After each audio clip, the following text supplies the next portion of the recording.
Sejam bem-vindas à Cúpula. Muito mais que network, nosso propósito é fortalecer mulheres, desenvolver mulheres. Mulheres fortalecendo mulheres, porque o feminino vai curar o mundo. E hoje eu tô com duas pessoas aqui extremamente especiais para um quadro bem legal chamado Desvendando Vendas. Um papo divertido sobre vendas e sobre tudo, porque tudo é vendas, né? Conta pra mim quem é Érica Pontes. Érica Pontes Boa tarde, boa noite, não sei. Enfim, olá todo mundo, tudo bem? Érica Pontes meu nome diz a minha história de vida, né? Rica em conexões. Desde criança eu sempre fiz conexões, sempre fui das vendas, sempre fui da negociação, do escambo. Enfim, essa é a minha história realmente de vida, tá no meu nome. E Maria? Quem é Maria? Maria é uma jovem senhora aprendendo a viver e compartilhando, e eu entendo que marketing fala muito sobre isso. É contar histórias, é apresentar histórias.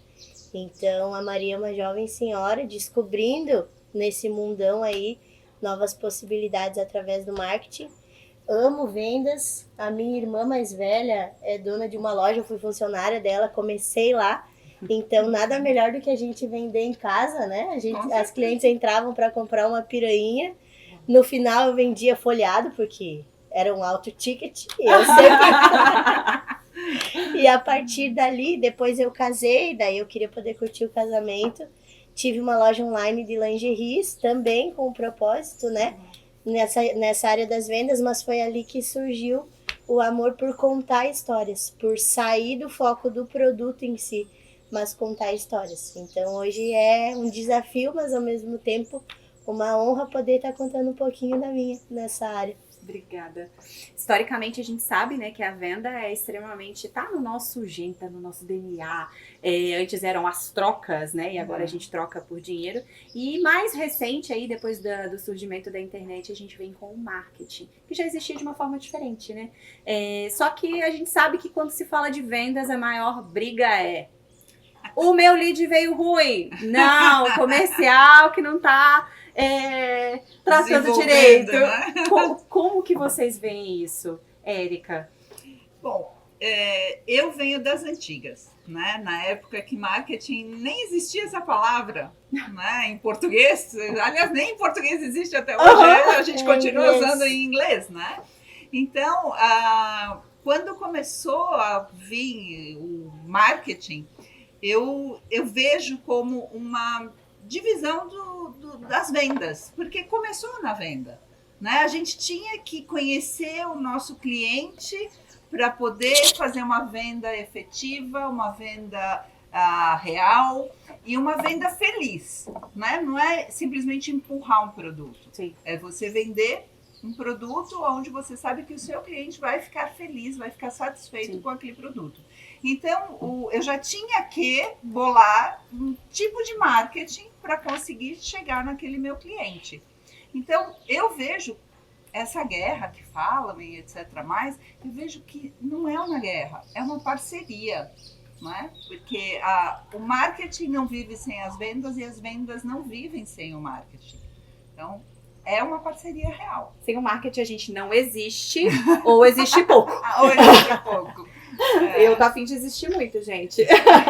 E você, Maria, como que você vê? Como que é a tua perspectiva sobre isso? Olha, desde que a gente entrou nesse ramo e a gente viveu várias situações dessa, de ter comerciais A e comerciais B, em todos os sentidos. Eu acredito que é a mesma coisa, é uma parceria. Porém, a gente encara um desafio que é, na prática, ser diferente da teoria. Sim. Então, eu acredito que para sanar, para solucionar esse problema eterno que nós temos, a gente precisa cada um se responsabilizar pelo seu papel, fazer com amor, fazer com zelo e também extinguir com a síndrome do braço curto, porque muitas coisas dentro da área das vendas, muitos palpites, opiniões, muitas sugestões podem vir espontaneamente e somar no marketing. Bem como dentro do marketing a gente pode trazer várias visões para a área das vendas e assim todo mundo cresce. Só que a gente vive hoje uma competição muito ferrenha em muitos lugares. Sim. Então a gente acaba retendo o que a gente pode acrescentar na vida do outro porque a gente quer se destacar mais e mais e mais e mais. Então essa briga aí, ela pode ser sanada, e agora que a gente tá na era do autoconhecimento, eu acredito que ela vai ser sanada com a gente sendo mais empático, com a gente tendo mais paixão por aquilo que faz e fazendo, olhando pro resultado final, mas não pro resultado pessoal de tipo, eu sou o cara mesmo, sabe? Perfeito. E assim, não é só na briga entre marketing e comercial. Eu acredito que dentro dos relacionamentos, dentro da visão de amizades, tudo, qualquer relacionamento, seja ele de qual natureza for, tudo se resolve com diálogo, né? E eu acho que contra dados e fatos também não há argumentos. Então eu acho que assim, é preciso que exista um diálogo, mas bem embasado, para que as duas áreas se coincidam, né? Exato. E quando a gente fala sobre vendas, né, ainda mais citando, né, o marketing como uma dos pilares, né, não dá para não falar de funil de vendas, né? E tem gente que fica assim, funil de vendas, esse assunto tá batido, não precisa disso. Qual que é a tua perspectiva, Érica, sobre funil de vendas? O que você acha assim que é o principal? Vale a pena realmente investir um tempo analisando isso? Não, vamos fazer no instinto. Como que funciona para ti? Hoje em dia, o instinto é para amador. Uau. Então, o funil de vendas é a base. Ouviu isso aí, Dedé? Instinto é para amador, tem que colocar bem grande na tela. Né? O instinto não funciona mais. Hoje em dia você tem sim que estudar o seu cliente, o seu público. Eu até posso contar uma historinha rapidinha de um amigo meu. Ele foi, já há bastante tempo atrás, ele foi fazer um concurso público, né, para a Polícia Federal. Uau. E na multi-escolhas, cara, ele tirou em primeiro lugar, ele acertou quase que tudo. Mas na redação foi o ponto que desclassificou ele. Por quê? A redação, o tema era sobre filmagem em aeroportos. Câmeras e filmagens em aeroportos. Isso é uma história bem, né? Quando ainda não tinha isso. E ele estava fazendo um concurso público para a Polícia Federal. E ele entendeu o tema e ele escreveu laudas e laudas e laudas, páginas, né, sobre o artigo 5º da Constituição, que é onde protege a nossa imagem. Ou seja, ele foi totalmente contra as câmeras nos aeroportos. Só que o que foi reprovado, óbvio, né? Porque para a polícia, câmeras é uma segurança, é um benefício. Então, o que aconteceu? Ele não estudou o cliente dele, ele não foi ver quem era o cliente antes de escrever a redação perfeita, só que não para o cliente certo. E a gente acaba fazendo isso no nosso dia a dia, né? Tentando vender alguma coisa que o público está errado. E por isso que eu digo que o marketing, a gente tem sim que trabalhar em conjunto, porque o marketing vai me dar o meu avatar, vai me dar o meu cliente perfeito para eu poder construir toda a minha fala, toda a minha apresentação de solução perfeita. Bem isso mesmo, para o meu cliente correto. Exato. Não adianta eu oferecer A para o B, porque não vão se conversar, vai ser frustrante, tanto para o cliente quanto para a gente. Uau. Dispensa comentários, né? e percebe, pessoal, como que tudo é vendas? O que a gente está fazendo aqui é uma forma de vender. Você lá, no momento que você está prospectando o homem da sua vida, a mulher da sua vida, você está ali vendendo. Quando você está defendendo uma tese para o teu filho, né, de que aquilo é certo ou errado, você está vendendo a tua ideia. Ele no concurso público dele, ele estava vendendo também. Então a gente precisa ter essa ótica, porque senão a gente passa a ter uma visão muito ingênua do processo e perde muitas oportunidades. Faz sentido? Muito. Total. E ainda no funil, do ponto de vista do marketing, como que funciona para vocês? Eu sei que para vocês é fundamental, né? Mas como é imprimir isso na cabeça do seu cliente? De como é importante ele parar um tempo e olhar para esse ponto? vendendo também. Muito bom. Perfeito. A gente tem que vender essa visão, porque a gente atende clientes de todas as espécies, né? Sim. Tem espécies bem atualizadas que já têm a noção da importância da gente entender a dor. Tudo se resume, né, dentro da questão do funil, em a gente não ser apaixonado pelo produto, porque normalmente o empresário, o dono, ele vai se apaixonar pela solução que ele fornece. Enquanto que a gente, da galera do marketing, a gente quer que ele se apaixone pela dor que ele cura, que ele sana. Sim. Então é vender, é entender como vender isso de forma leve. A moeda de troca da venda, nesse caso, ela não é o dinheiro, ela é a atenção e ela é a credibilidade. Uau. É o empresário, o cliente, ele dá esse crédito e deixar a gente botar o pé. Uau. E daí é um processo para a gente estabelecer na mentalidade dele essas coisas técnicas e vencer a venda na raça. Sim. Que é a venda instintiva, né? Que, como tu bem disse ali, é algo intrínseco nosso. Sim. É por aí. E assim, engraçado que tu tocou num ponto muito importante, que eu fixei essa fala para poder tocar em seguida. Às vezes a gente se apaixona tanto por uma etapa do nosso produto ou por um produto do nosso cardápio, né? Que a gente quer imprimir no nosso cliente aquela obrigatoriedade de comprar aquele produto, né? Ah, mas eu quero... Mas esquece de olhar o que ele tá procurando, qual que é a real necessidade dele, se aquilo faz sentido ou se de repente ele... para ele seria melhor uma outra coisa, enfim, a gente quer colocar aquele. Por exemplo, eu gosto muito desse sapato na minha loja, acho lindo. Quando chega uma cliente que não gosta de salto, tipicamente não usa salto, eu quero mostrar para ela que aquele sapato é o mais bonito. Nossa, isso acontece comigo direto. Eu não uso salto. Ela vai comprar o sapato? Não vai, né? E falando ainda um pouquinho sobre isso, assim, qual foi a principal dificuldade ao longo da tua carreira, Érica? Que você falou assim, meu Deus, isso daqui pra mim foi desafiador.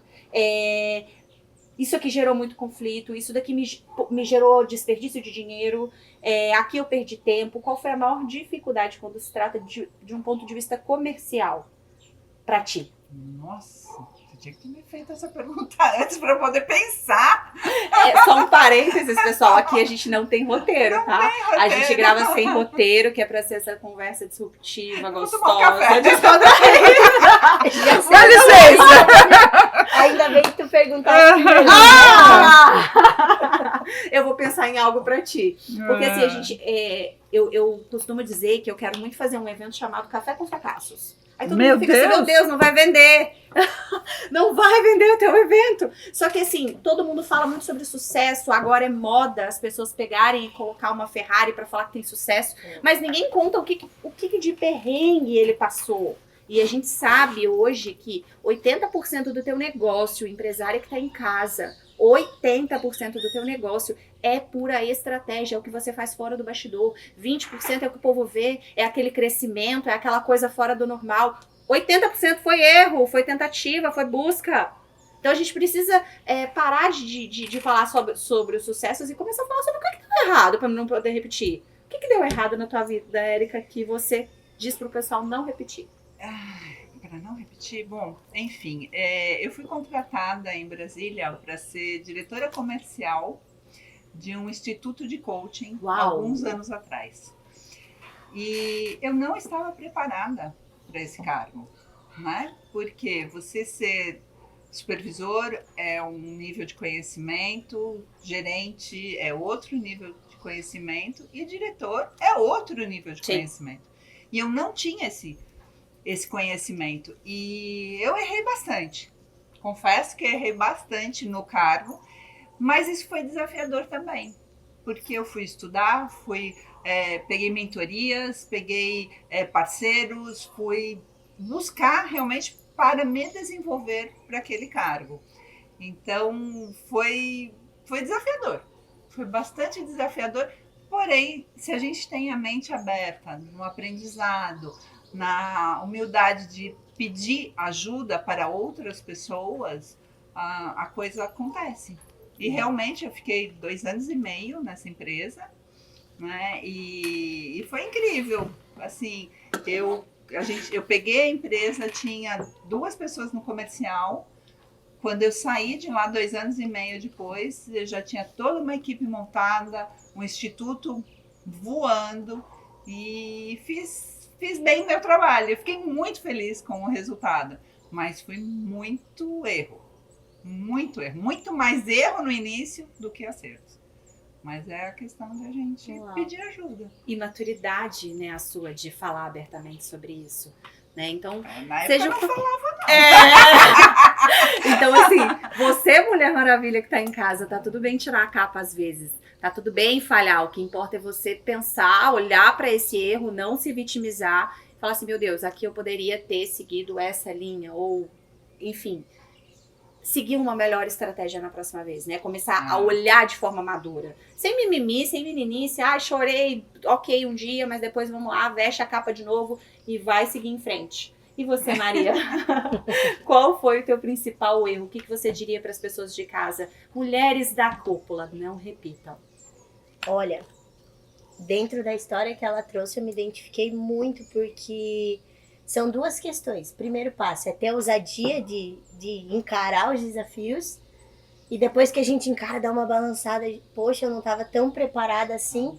Mas é a humildade, realmente, de reconhecer e buscar. Sim. Né? Não retroceder. Mas, bom, já que estou aqui, ficarei aqui, mas vou me capacitar. Comigo não foi muito diferente, assim, sabe? Com relação a erro, o que eu digo para as meninas da cúpula, para não repetirem, é estagnar. Agora me fugiu a palavra, eu ia falar algo tão bonito. É para não ficar na inércia. O erro que eu compartilho é que por algum tempo eu fiquei na inércia por medo de errar em público. Medo, né? Uau. E então a gente acaba olhando para tanto lápis apontado, sabe? E a gente vê, mas a gente quer ser mais um lápis apontado. Mas os lápisinhos que estão apontados bonitinho ali nunca foram usados. Nunca escreveram uma história. Por isso que ele tá perfeitinho ali. E daí a gente vai escrever, quebra a ponta, tem que apontar, diminui. Mas daí no final, agora, como a gente tá nesse processo de crescimento da agência, eu vejo que enquanto mais eu fui apontada, descascada, mais histórias eu consegui escrever. E eu fiquei um longo período assim, na cabeceira, naquele potinho bonitinho, com a ponta intacta, sem escrever nada. Sem fazer aquilo que eu deveria fazer. Por medo de ter que ser apontada, por medo de quebrar a ponta.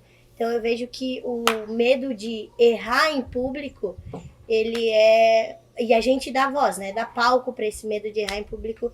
É algo que eu falhei muito. E ainda direto me sinto tentada a falhar, sabe? Nossa, me identifico muito com você, Maria. Muito. Porque apesar de... né? E eu vou com medo mesmo. Vai com medo mesmo. Eu vou com medo mesmo. Mas muitas vezes eu fiquei estagnada também. Eu fiquei parada, fiquei... Na inércia. E o quanto a gente perde. O quanto a gente perde de contribuir. Né? Porque se a gente vê, a gente tem um zelo muito grande pela nossa reputação. Sim. E ele revela, na verdade, uma grande crise na nossa identidade de não se submeter a críticas. Porque quando a gente ouve falar algo de nós que é verdade, por que eu vou refutar? É verdade. Quando eu ouço alguém falar de mim algo que é irreal, por que eu vou refutar? É irreal. Então eu vejo que é mais ou menos nessa pegada. Assim, eu quis por muito tempo defender a minha imagem, defender a minha reputação, escondida numa falta de coragem, na inércia. Então, assim, bota o pé, Deus bota o chão. Vai com medo é mesmo. mais do que zero. 1 é mais do que zero. 0,5 é mais do que zero. Então, pega e faz e no caminho ajusta. Não tem problema nenhum a gente não saber reconhecer e receber o auxílio para aprender e se desenvolver. Mas posso usar um termo chulo aqui? Por Mas favor. que me serviu muito. A água bate na bunda. Se coloque numa posição de água batendo na bunda que você vai ter que nadar, minha filha. Sensacional. É verdade. Sensacional. E aproveitando que a palavra tá com a Maria, ela falou que ainda bem que perguntou pra Érica primeiro, né? É a vez dela. Antes disso, pessoal, coloquem nos comentários, mandem pra gente, a gente vai colocar depois algumas caixinhas, perguntas, né, sobre vendas, que a gente pode repetir esse quadro com as meninas e colocando aí a pergunta do pessoal de casa para trazer ainda mais conhecimento para as meninas da cúpula. E agora? Maria, por que você faz o que você faz? Por obediência, primeiramente. Por entender que cada um de nós nasce já com uma porção, com algo específico. Eu não acredito, sinceramente, que a gente nasceu para crescer, casar, pagar boleto, ter filho e voltar. Então, assim, desde sempre eu me identifiquei com a área das vendas, me vendendo na comunicação, com uma moeda de troca de atenção. Sempre gostei de palco. Desde muito pequenininha, assim, eu era a criança no meio dos adultos. Eu sou bem tímida. Dormindo. Eu percebo. Eu sempre gostei muito do palco, eu sempre gostei muito de falar, de aparecer. E por ter sido criada como a única criança no meio dos adultos na minha família, eu sempre me portei como adulta e eu tinha que estar ali equivalente à postura deles. E na vida adulta não foi diferente, na escola era assim. Depois, quando eu casei, despertou ainda mais esse senso de responsabilidade, essa vontade de realmente fazer a diferença. E então eu tinha a loja das lingeries, que era a Frente Marie, que foi a minha escola, assim. E dentro desse tempo, o que me fez fazer o que eu faço hoje foi a obediência. Foi entender que eu estava na minha zona de conforto, que eu já podia ir além.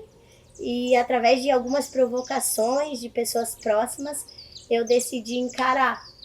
E aí veio ao meu coração uma frase que eu acredito que foi tipo assim, um sussurrinho de Deus, sabe? Se apaixona pelo bastidor. Então, dentro da Frente, numa realidade do interior do Rio Grande do Sul, que já estava sendo conhecida na roda das amigas, na igreja, ali no local, a gente estava conseguindo vender para algumas cidades do arredor, eu era o centro. E de repente eu entendo que assim, é isso que tu falas, a gente precisa entender que 80% é o bastidor, 20% é o público. Sim. E daí eu tava fechada ali, querendo fazer os meus 20% loucamente, mas sem estruturar algo por trás. Tava com muito foco no aparecer em si. E daí veio ao meu coração, se apaixone pelo bastidor. E na mesma semana, a gente tava no Startup Weekend, daí eu tava de líder do grupo, e eu falhei na missão, me estressei com aquilo, não tinha muita glória, não tinha muito glamour, e eu retrocedi. E daí a partir ali, depois eu vi as meninas apresentando e tudo mais, a gente veio cobrir um evento aqui, e daí, cara, muito louco, mas ao final do evento, uma moça me chamou, conversou comigo, e ela disse assim, ó, eu vejo Deus forjando um protagonismo no bastidor. Daí eu disse, bastidor, veio com essa questão da agência, e daí que eu comecei a entender, eu vou fazer parte do time dos 80% e eu vou projetar o protagonismo dos meus clientes. Uau. Então foi por obediência, assim, sabe? Foi uma sanguínea, hemorrágica, pingando, saindo do palco, entrando no backstage e suando para fazer com que o brilho venha sobre os nossos clientes, sobre as pessoas que estão ao nosso redor, que o teu vídeo seja o mais incrível.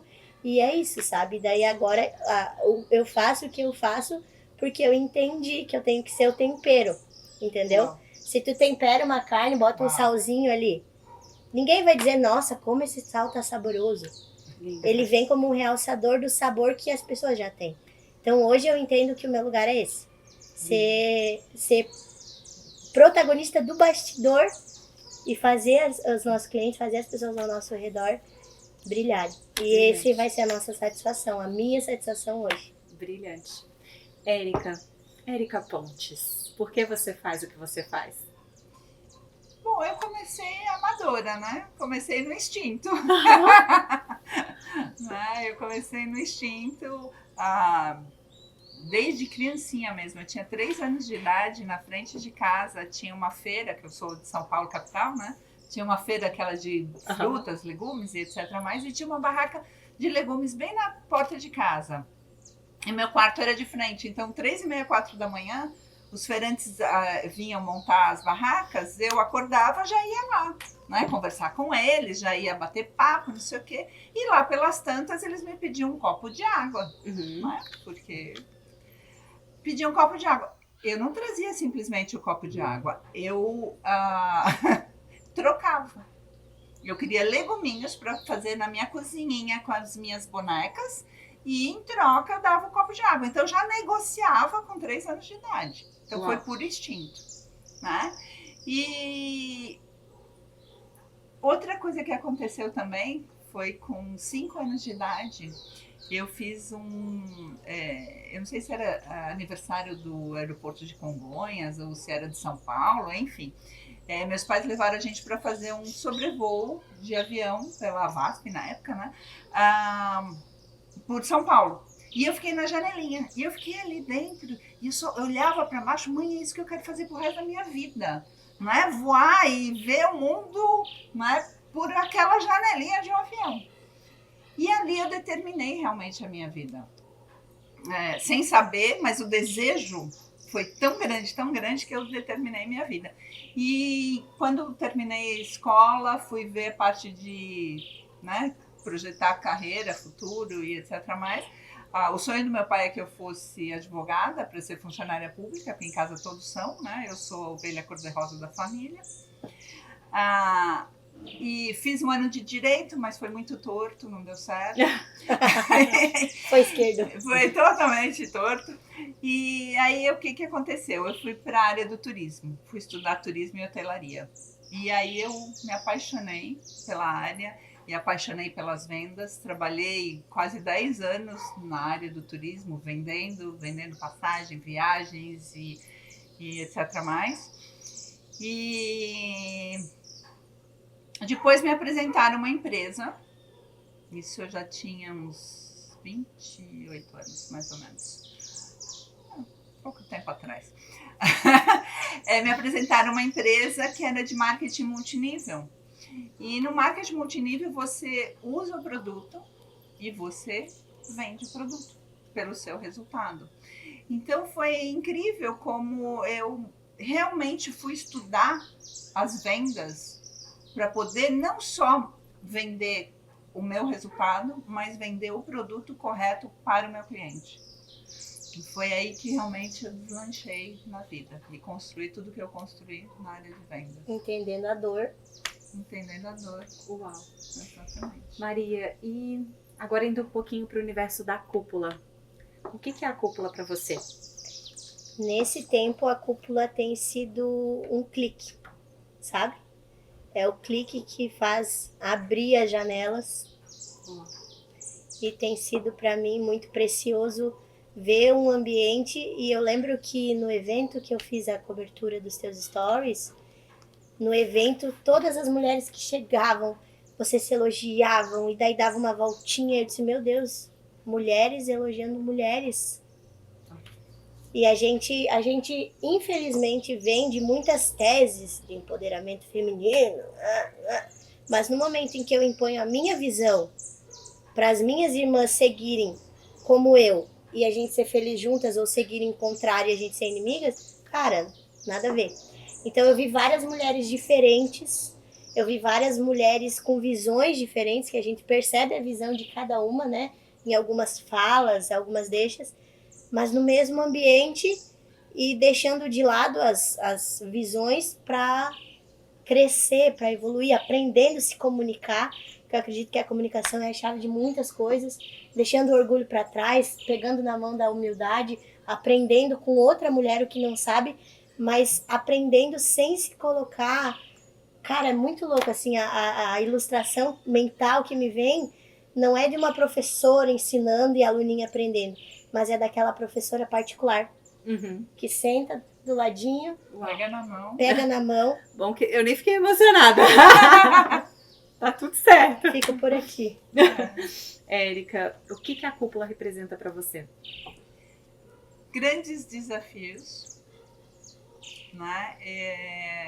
Eu estava numa fase onde eu já queria me aposentar e viajar, né? Eu amo viajar, viajo bastante e queria viajar mais. E aí a Daiane veio com a ideia da cúpula, veio me desafiar, e aquele primeiro evento que vocês fizeram, né, da cúpula com várias mulheres, aquilo foi um start para mim sensacional. Sensacional. Não tenho palavras para agradecer aquele dia que eu fui empurrada. Eu não fui porque eu queria ir, eu fui empurrada, né? Fui obrigada a ir, mas eu acredito que foi um dos dias mais interessantes desse último ano. Uau! Desse último ano de 2024. Foi realmente né, virada da chave. Foi. Então, para mim, a cúpula é desafiador. Sair da minha zona de conforto, me tirar realmente da zona de conforto. E tô com medo, não é? Tô com medo, mas até o André queria me gravar, a gente marcou algumas vezes ali, cara, não saiu nada. E hoje está sendo tão gostoso, né? Tá sendo tão bom. E um bate-papo gostoso, ideias e... Enfim.